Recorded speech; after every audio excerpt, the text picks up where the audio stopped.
A glimpse at the city's proposed budget, a fee increase that will affect everyone, and why Durham is stepping up its e-waste recycling efforts. We invite you to join us now as we take you inside City Hall this week.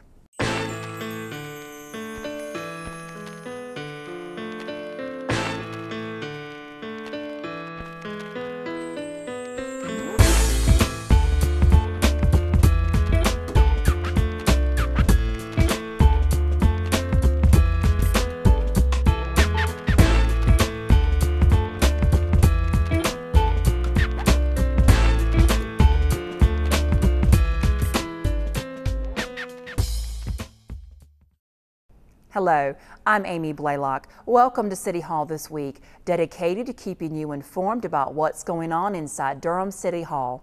We begin with the City Administration's 2011-2012 proposed $362 million budget. City Manager Tom Bonfield presented the proposed spending plan to the City Council during its May 16th meeting. Some may recall that a theme from last year's budget presentation was optimism, as our community and the nation began to emerge from the most significant recession in our history. While many parts of the country and parts of the state continue to struggle under recessionary clouds, the City of Durham's optimism for a positive rebound and future were reinforced throughout this past year and are reflected in this budget proposal. At the same time, the pace of recovery has not always been clear and consistent or evenly dispersed throughout the community. As a result, we continue to be cautious and strategic about budgetary projections and decisions moving forward. As part of that approach, the proposed budget does include a tax increase of 56 cents, which would go toward debt service. No rate increases are recommended for general operations or transit services. To put this into perspective, a home valued at $150,000, a tax rate of 0.56 cents increases the average annual tax bill by $8.40. This 1% increase will bring the total tax rate to 55.75 cents per $100 of assessed value. In order to replace and repair aging water and sewer infrastructure and to meet state water quality regulations, the proposed budget also includes an increase in water and sewer rates. Increases in some components of water and sewer rates are proposed that will average 4.7%, which is slightly less than the budget guideline of 5%. These increases will cost the average Tier 3 residential customer approximately $2.24 more per month. While overall revenue growth is projected to increase only slightly by 2%, expenditures are expected to grow by 3.4%. Bonfield says the city's new strategic plan helped to balance the realities of those numbers with the priority levels of service customers want and expect. Budgetary measures associated with the goal of a well-managed city include tax rates, debt ratios and bond ratings, fund balance, utility rates, and citizen and employee satisfaction. In keeping with the goal of maintaining a strong and diverse economy, the proposed budget calls for a significant investment in programs and initiatives that will help rejuvenate neighborhoods and create more jobs. $500,000 will be proposed for neighborhood commercial revitalization in targeted neighborhoods to enhance tax base, create jobs for Durham residents, and reduce poverty and crime. $255,000 is recommended to support continued revitalization downtown for building improvement, merchandise-based incentive and sign grants to build on economic strength in the expanded downtown tier and to operate the Paris Street Common Room and associated programming. The budget also provides $174,000 in job creation incentives for jobs created by the following companies this past year: Burt's Bees, EMC, and HTC. The Office of Economic and Workforce Development continues to pursue opportunities to work with emerging and growing companies to increase the number of jobs in Durham. A public hearing is scheduled for the preliminary budget during the City Council's June 6th meeting. Final budget approval is set for the Council's June 20th meeting. During its May 16th meeting, the City Council approved an 8.5% increase in the stormwater utility rate. All of our stormwater customers will be affected by this rate increase, both residential and our non-residential customers. The increase will go toward the addition of a new Water Quality Analyst in connection with the Jordan Lake rules, a reclassification of an existing stormwater maintenance position, the replacement of 7 street cleaning and stormwater maintenance vehicles, and increased indirect and personal services cost. The rate increase is needed for 3 main reasons. Number one, we need to replace old vehicles like street sweepers and stormwater maintenance vehicles that are worn out and in some cases inoperable. Number two, we need to begin meeting the Jordan Lake nutrient management rules, and the city will hire a water quality analyst to help us to begin to address those new stormwater requirements. And number three, the rate increase will support capital improvement program costs. These are things like replacing stormwater infrastructure in city right-of-ways, funding drainage projects both on private property and city-owned property, and funding the implementation of watershed improvement plans. So replacing and improving stormwater treatment devices for water quality. Needs city staff say can only be addressed with the rate increase. The typical residential customer will see a 42-cent per month increase. This ends up being about $5 per year. The non-residential and commercial rate increases will vary, but they will be 8.5% across the board. Residential customers are billed annually, but you can request that you receive periodic billings instead. For more information, visit the Public Works Department's homepage on the city's website. Some of the fees and surcharges for various services offered by the Planning and Transportation Departments will soon be changing as well. The departments requested the changes to help offset the cost of development reviews, public hearing notifications, technology upgrades, and other services. Most of the charges will affect developments, licensing, and permits. The new fee schedule is expected to generate approximately $700,000 in revenues for the coming year. In order to try and make sure past due fees owed to the city are collected in as timely and efficient way as possible, Durham will now be working with a collection agency. The city's current collection process was examined more closely in a recent audit. As a result, the recommendation was made that an agency should be hired to help with the collection of revenues from water and sewer fees, as well as stormwater and solid waste fees. The use of a collection agency is considered a best practice in the utility industry. The city has a new background investigations policy in place for potential employees or volunteers. The new policy was developed in order to establish uniform guidelines for when background checks should or should not be conducted. The background investigation policy has actually been and still is a part of the recruitment and selection policy. It gave general guidance to departments about checking references, education, and criminal histories, and did not require every department to check every history. It resulted in us hiring 41 individuals over the past 2 years who had criminal backgrounds. The policy only required criminal checks for those that had legal requirements, such as police officers cannot be ex-felons. So those kinds of positions were required to be checked, and others were left to the department directors. In January of this year, the administration was challenged to examine the need for the question concerning criminal history on employment applications received during the hiring process. We reviewed the policy after we changed the application to take criminal histories off. We concluded that the policy itself did not prevent us from hiring people. We actually checked manually the files to see for those 2 years how many ex-offenders were hired. And we also have a reentry program that where we assist individuals who apply for entry-level city positions who have offenses in their background to become employed with the city. Unfortunately, with the program, we have limited entry-level positions, so it's not immediate employment, but that's a program that we get contacted about every day, either phone or email. Based on those findings and the assurance that the city is taking steps to hire ex-offenders, the administration changed how it handles criminal history checks on potential employees. The current policy that was just issued will require that individuals who are offered city employment have a criminal history check. The rest of the policy really is the same. If, as a result of offering employment to someone, the criminal history check comes back with something that would change the department's position on that offer, before that can be changed, the deputy city manager or the city manager will review and determine whether the change is warranted or whether it's not warranted. But that's a major change with the policy. We do have the same vendor that we've been using for background checks that's been basically put in the policy so that we'll continue to use that.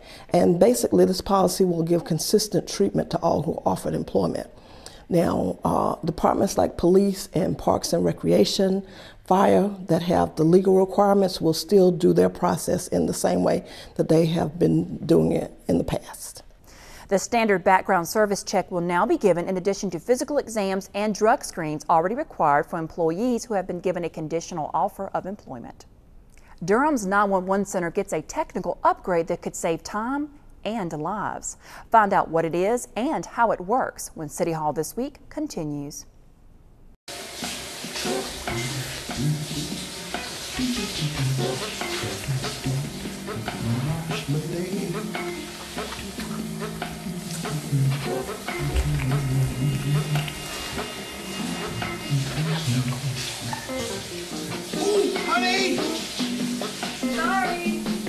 Once you get the hang of it, you're gonna love using the 111 water and money saving tips at durhamsaveswater.org.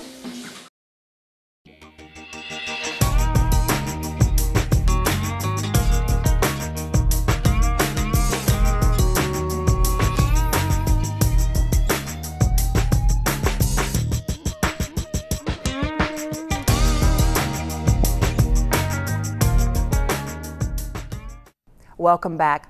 The committee that oversees the city's capital program projects will soon be merged with the Citizen Capital Improvement Panel. Members of the Capital Program Advisory Committee made that recommendation to the City Council during its May 5th work session. The committee believes its oversight is no longer needed as a separate entity since many of the bond projects have been completed, there are very few new projects, and the Capital Improvement Program status report can be easily accessed by the public on the city's website. The committee's report shows that as of February, 95.6% of capital projects were on time and on budget. 2.4% were potentially facing issues, and only one project was in the red status, but is now getting done. The committee's final report to the City Council will be made in August. The first phase of the city's commercial meter replacement project is about to get underway. A $1.5 million contract was approved for the project, which consists of upgrading 360 manual read commercial water meters to new remote read meters. The program is part of the city's automated meter reading project to replace all residential and commercial manual read meters with the remote read meters. By the time the project is complete, a total of approximately 2,800 commercial meters will have been replaced. The city's Emergency Communications Center is receiving another upgrade that's expected to save time and ultimately lives. The center is buying an automated radio voice dispatching system that will help improve the time it takes to dispatch fire and emergency medical services to where they are needed. The automated dispatching system is going to be a big improvement over what we have. What that does is that with this new technology, a computer will actually, in an accent-neutral voice, read the narrative of a call for service and then broadcast that to the responding units. The system was needed because the Emergency Communications Center has a goal to dispatch all high-priority fire and EMS calls in 90 seconds or less from the moment the telephone call is received. Unfortunately, this has been a significant challenge during peak periods. Okay, currently in most centers across the country, you have what we call a call taker that answers the 911 lines and gets all the necessary information in order to route it to the appropriate fire EMS station. When the call taker receives the 911 call, they'll put the information into the narrative and then route it to the appropriate dispatch station. There's always a separate dispatcher who will pull up that call and then read it and then announce it to a responding fire station or EMS unit.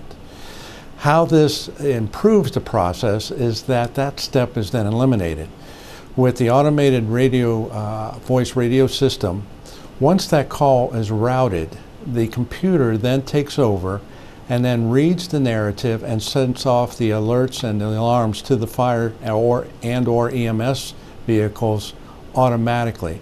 So there's no time lost, even though it may be as little as 15 or 20 seconds for a dispatcher to read that narrative and then to announce it. That'll be another 15 to 20 seconds that we can save, because the computer, as soon as it's routed, will alert the call, and we'll have to wait for somebody at a station to pull up the call and read it and then alert the appropriate department. The system is being used by some of the larger cities in the nation and has helped to reduce the overall emergency response times. The system will read the narrative and the alert, and it's all pre-programmed in, so that once it's routed, the computer will take over and automatically know which fire station, which EMS vehicle to send to that particular call, and then send out the alert. This will save us time in here by eliminating that step that we have to take to pull up that call, and also we can then devote more of our attention to the responding units and getting them the necessary information and updates as they occur. The automated dispatch system will cost $181,000 with a recurring annual maintenance fee of $11,000. New statewide rules will soon have an impact on how Durham gets rid of its electronic waste. Find out what the rules are and what they'll mean for all of us when City Hall This Week continues.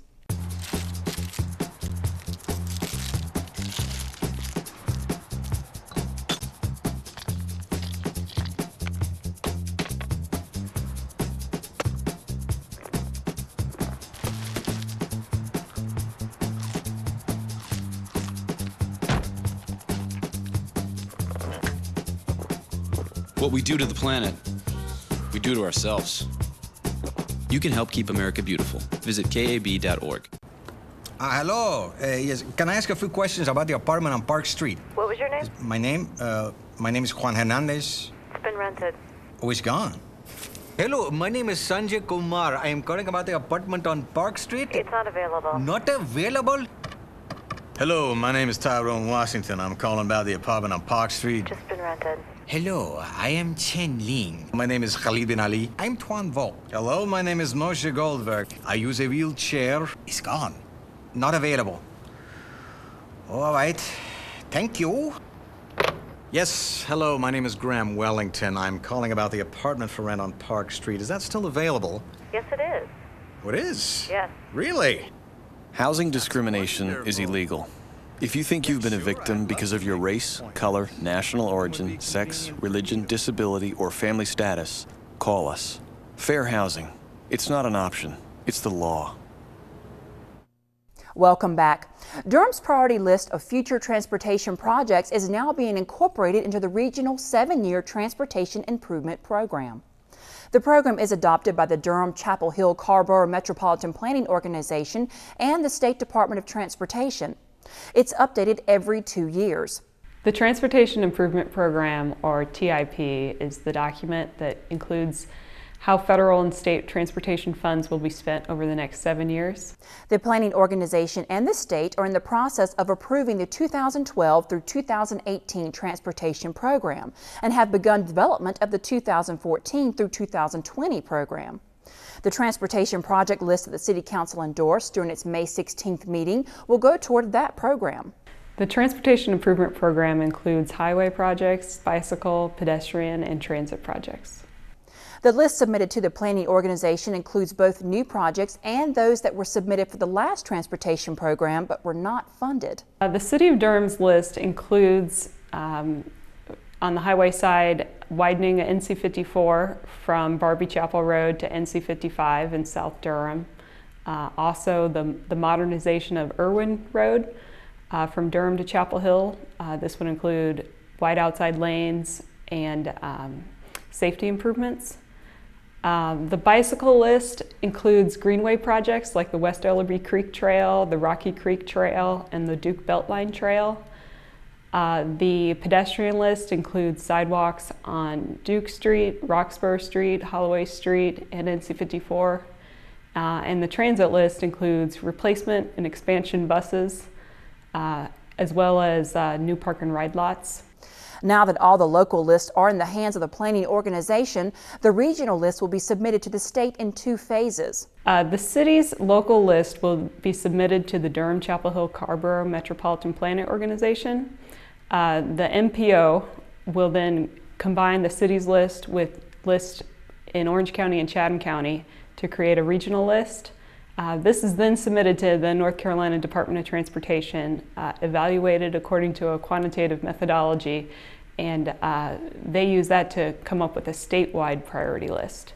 That list then makes its way to the draft TIP that will be released in spring of 2012. The final state transportation improvement program is typically approved about 1 year after the draft program is released. On another transportation planning note, the Durham-Chapel Hill-Carrboro Metropolitan Planning Organization and the Capital Area Metropolitan Planning Organization are working to develop and adopt an updated long-range transportation plan. The plan must address the relationship between land use and transportation and make reasonable growth forecasts for the region. Federal regulations require the plan be adopted by June of 2013, or federal transportation funding to Durham County and parts of Orange and Chatham counties will cease until the plan is adopted. A consultant will be paid $238,000 to help complete the study on time. Durham's share of that cost will be $71,000. Raleigh's share will be $167,000. The way in which the city disposes of electronics will soon be changing. Well, currently residents have the option of taking their electronics to our household hazardous waste facility, and that's located at 1900 East Club Boulevard. According to state law, electronics will no longer be able to be landfilled or incinerated beginning July 1st. Well, electronics, if you think about, large TVs and microwaves and things like that, they take up a lot of landfill space. So the state passed legislation to help North Carolina conserve what landfill space that we have, and also there's a small amount of hazardous waste that is hazardous material, that is found in electronics, and we don't want that go in our landfills, and we don't want those hazardous materials getting into our environment as well. In preparation for that change, the city is making more electronic disposal and recycling opportunities available to residents. The Solid Waste Management Department has been very proactive in diverting electronics from going to the landfill. We have had several e-waste events this year that have allowed residents to bring electronics to be disposed of. And so far we've diverted about 85,000 pounds of e-waste from the landfills. And so again, we continue to encourage residents to use our household hazardous waste facility, and we will also be coordinating more events where residents can bring electronics to be properly disposed of and recycled.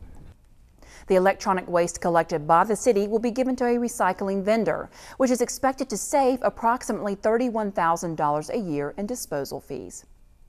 Keeping the city's young people active and out of trouble. We'll show you how the Durham Police Department summer camp is geared toward doing just that when City Hall this week continues.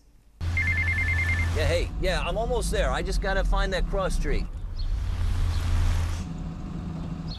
Whoa! Stop! Solid waste collection employees have the 5th highest fatality rate in the United States, but there are other people who care about them. He's my husband. He's my brother. He's my dad. He's my son. Be alert, watch the road, and slow down to get around. This message is brought to you by the National Solid Waste Management Association and the Occupational Safety and Health Administration. Next time you mow, watch where your clippings go. Rain washes grass clippings into storm drains that flow to creeks and streams, where they break down into nutrients that our water doesn't need. Clean water begins with you and me. This message brought to you by the Clean Water Education Partnership.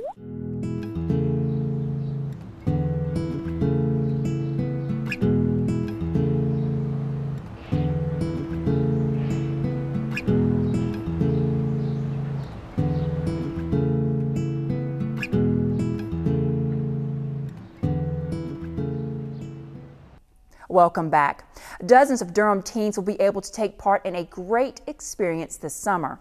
Applications are currently being accepted for 3 sessions of the Police Department's 1-week Gang Resistance Training and Education, or GREAT, Summer Youth Camp. GREAT, which is Gang Resistance Education and Training, is taught throughout the year in elementary and middle schools and schools throughout the city of Durham.